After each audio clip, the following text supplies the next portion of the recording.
Bonjour, bienvenue à ce 18e épisode de Super Humain, la série spéciale d'une grande vie où je vous montre comment développer un système immunitaire à toute épreuve. Dans cet épisode, nous allons parler de ce que vous pouvez faire si vous développez une infection. Bonjour, je suis le Dr Yannick Pourly. Alors, bienvenue à ce 18e épisode d'une grande vie où je vous propose de découvrir le programme Super Humain. Dans cet épisode, nous allons parler de la phase d'infection. Et si vous avez déjà regardé les épisodes précédents, eh bien, vous êtes familier avec le fait que le programme Super Humain, ce n'est pas un programme qui est juste fait pour, en guillemets, booster votre système immunitaire. C'est un programme qui respecte en fait les différentes phases auxquelles vous pouvez être confronté lorsque vous vous trouvez face à une situation virale, d'épidémie, de pandémie, etc. Et donc, les stratégies que nous mettons en place sont vraiment spécifiques à la phase dans laquelle vous êtes et pas des recommandations génériques. Alors, dans cet épisode, nous allons parler de ce que vous pouvez faire si vous êtes infecté et que vous commencez d'avoir des symptômes. Okay? Donc, la première des choses à faire, c'est tout d'abord de prendre contact avec votre médecin traitant et si vous avez le moindre doute à n'importe quel moment, voilà, de prendre contact pour avoir son avis sur la marche à suivre. Maintenant, une chose très utile, puisqu'on parle d'infections ici virales qui vont toucher principalement les voies respiratoires, eh bien, c'est d'utiliser un oxymètre. Vous pouvez trouver ça facilement sur le marché, sur Amazon. Ça coûte quelques dizaines de francs et ça va pouvoir être capable de mesurer l'oxygénation de votre sang. Parce qu'une des problématiques possibles dans ces maladies virales respiratoires, c'est qu'en fait, vous commenciez d'être mal oxygéné sans vraiment vous en rendre compte. Donc, le fait de pouvoir objectiver votre saturation en oxygène est quelque chose de très, très important. Idéalement, on aimerait être aux alentours de 100. On va considérer que tout ce qui est au-dessus de 98% est idéal. Donc, ce que vous pouvez faire, c'est que si vous avez des symptômes légers, eh bien, vous pouvez monitorer votre oxygénation 2 à 3 fois par jour. Si vous avez des symptômes modérés à sévères, eh bien, monitorez votre oxygénation ou dès le moment où vos symptômes augmentent. Okay?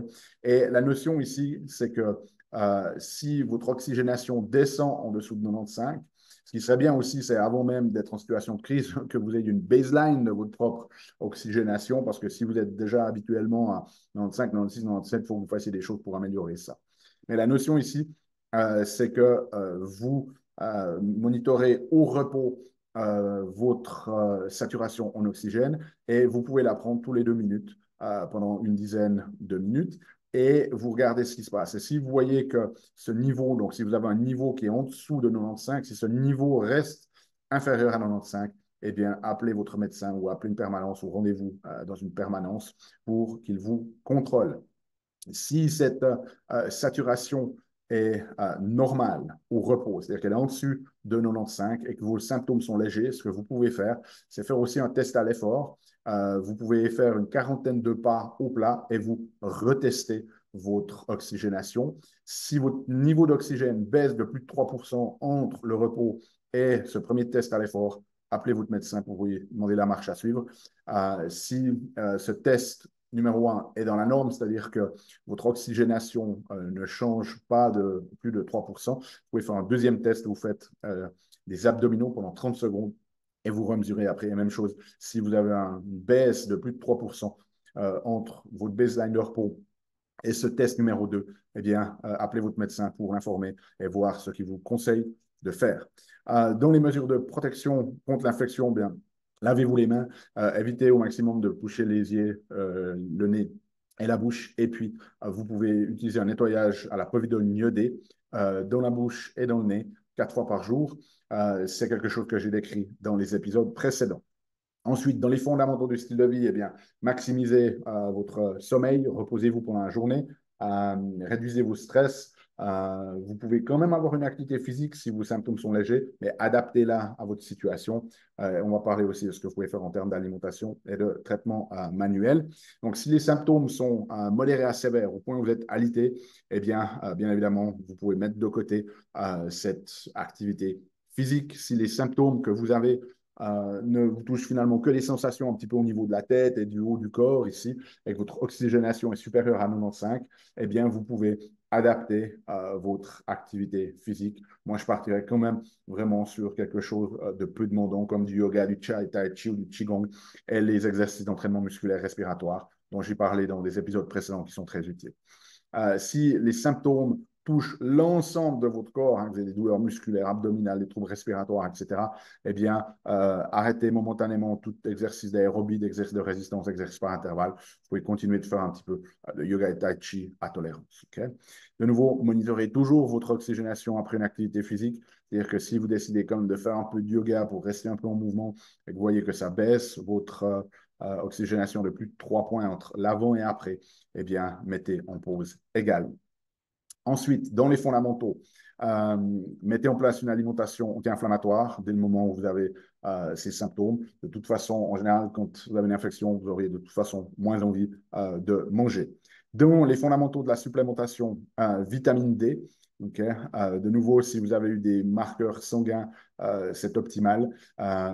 Moi, ce que je ferais, c'est si vous avez vraiment la peau noire, obésité, prenez 5000 unités par jour. Si vous avez plus de 60 ans, faites doser immédiatement votre vitamine D dans le sang, ça peut être intéressant. Ou alors, prenez une dose de charge de 50 000 unités internationales.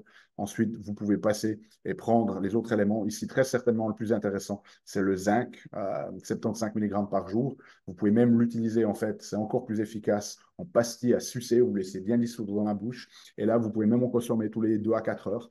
Prendre une dose sans dépasser les 200 mg par jour, okay, et pas plus de 7 jours.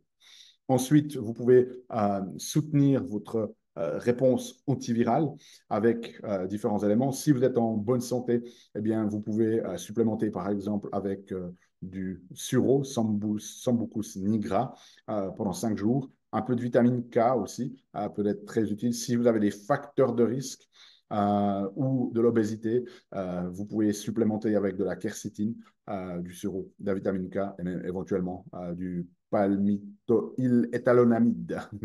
Et ensuite, si vous dormez mal, il y a la mélatonine qui va aussi avoir un effet sur le système immunitaire. Si vous avez des problèmes intestinaux, vous devez prendre des antibiotiques, supplémenter avec des probiotiques.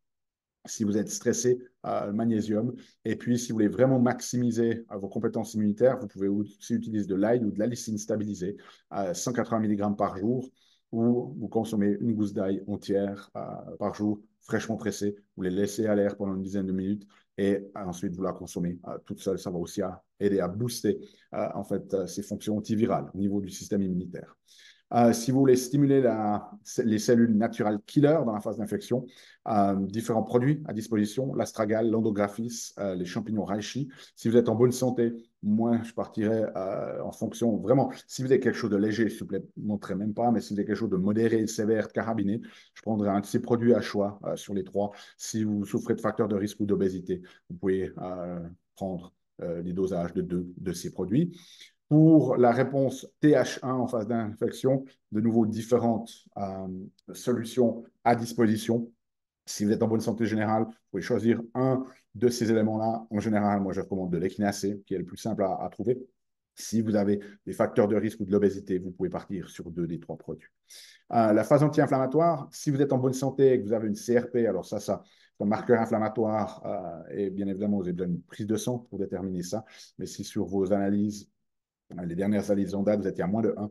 Pas d'action anti-inflammatoire nécessaire. Laissez juste le corps. Il va avoir besoin de cette inflammation pour combattre cette infection. Si vous avez des facteurs de risque ou de l'obésité, vous êtes quand même beaucoup plus à risque de partir sur un profil de tempête cytokinique. Donc, moi, je recommande supplémentation avec du curcuma ici, 500 mg 2 fois par jour. Antioxydants naturels, toujours intéressant quand vous avez une infection. Voilà les dosages recommandés ici. Si vous avez une bonne santé générale, 600 mg 2 fois par jour. De N-acétylcystéine, si vous avez des facteurs de risque ou d'obésité, 900 mg 2 fois par jour. Donc voilà pour cette phase d'infection, les stratégies à disposition. Dans le prochain épisode, nous allons parler de ce que vous pouvez faire si tout d'un coup votre système immunitaire s'emballe et que vous développez une tempête cytokinique. D'ici là, souvenez-vous, aimez la vie, émerveillez-vous et contribuez chaque jour un petit peu plus.